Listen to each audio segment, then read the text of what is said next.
Hi, everybody. Thank you so much for joining for this talk on the American obesity epidemic, Elucidated. Why elucidated? Well, because we all know that Americans are getting heavier. This is extremely well documented, and it's backed up by reams of data. We can probably all look around and see it happening around us. But why it's happening is less obviously clear. But a study came out in 2019 that really helped focus our understanding. It turns out it comes down to 500 extra calories a day. And the study I'd like to show you today really helps us understand where those 500 calories are coming from. Stick around and let's find out more. So this is a slide that should be very familiar to the clinicians and trainees out there. The rates of obesity and diabetes among American adults between 1994 and 2015.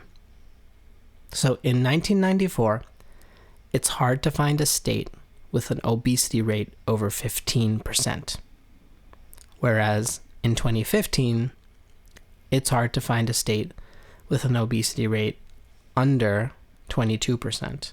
Most states are well over 25% or even 30% obese.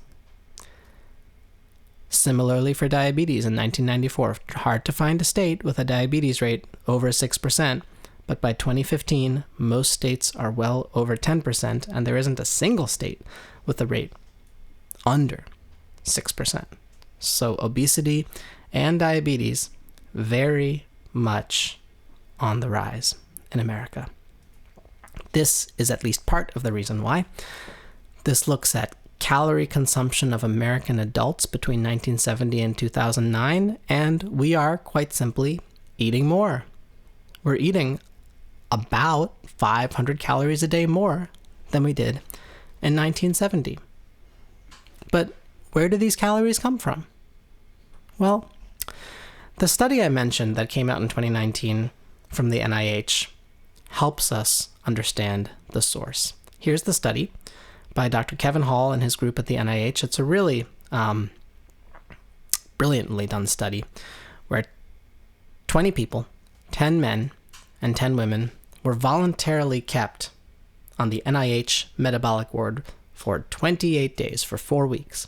They were voluntarily locked there. They couldn't go anywhere. They were just signed up. They were in this building. They were on this floor for 4 weeks.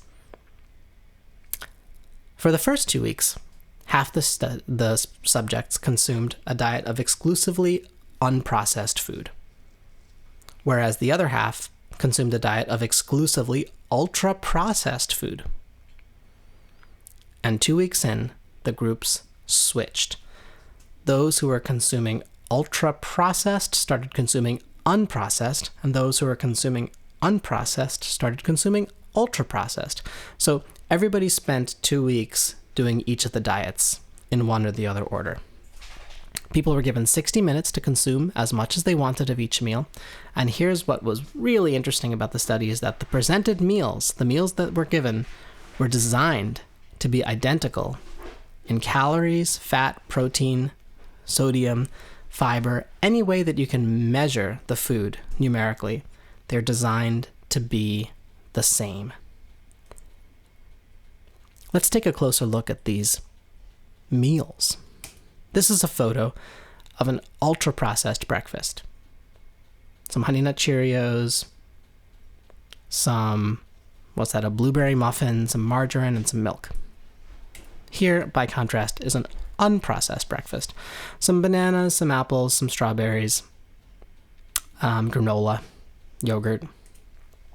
Ultra-processed lunch. Chef Boyardee ravioli, some white bread, some oatmeal raisin cookies, a little bit of Parmesan in there, some margarine, and this yellow substance in a cup. And the unprocessed lunch, which is a spinach salad with some grain of some sort and some feta, it looks like, and some apples, some vinaigrette, some grapes.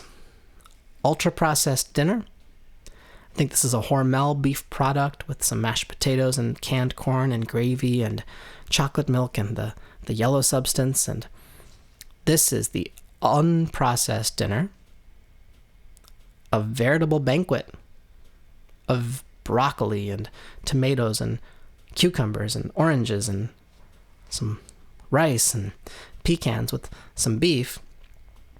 But as you can see, there's a lot of food on this plate.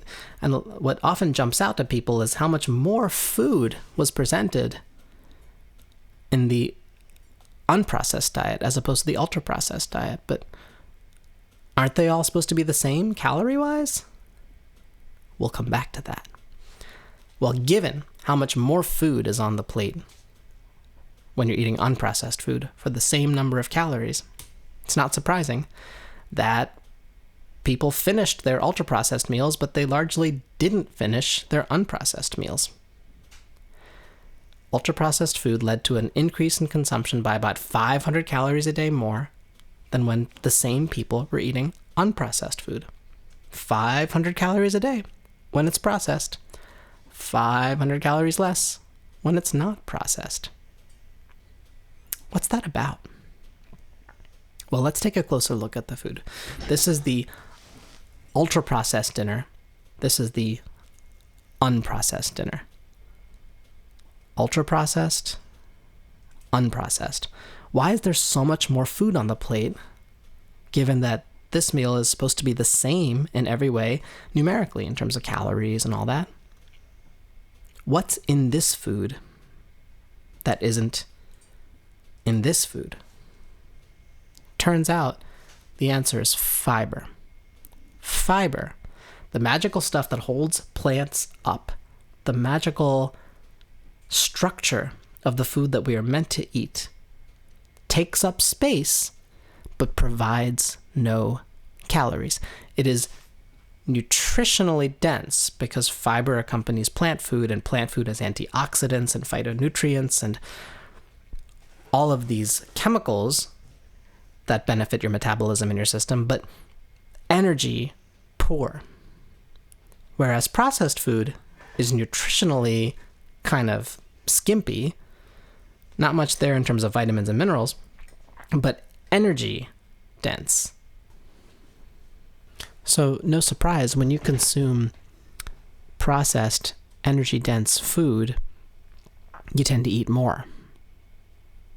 You tend to eat whatever's in front of you, but when you're eating unprocessed food that's full of fiber that'll fill you up without providing too many calories, your body tends to say no at some point, and you just eat as much as you need, but you leave the rest on the table. And that's why these subjects consumed 500 calories a day less when eating unprocessed food. But wait a second, I can hear you asking me. Didn't I say that these meals were equivalent in any way that we could measure, including fiber? Yes. So there actually is fiber hidden in this meal. It's just not in the food. Believe it or not, it's in the yellow stuff. They actually had to put Metamucil in lemonade to make up for the fiber that's missing in the actual food. So given that our subjects, when consuming unprocessed food, tended not to finish, tended to eat fewer calories, it's not surprising that on the 2 weeks that they ate unprocessed food, they all lost 2 pounds. But on the 2 weeks that they all ate exclusively processed food, they all gained 2 pounds. 2 pounds in 2 weeks, 50 pounds in a year. There, my friends, is the American obesity epidemic. So, here we have yet another very telling, very instructive reminder that since we have abandoned the natural, predominantly plant-based, structurally intact, as its grown diet that we're designed for, bad things have happened and will continue to happen.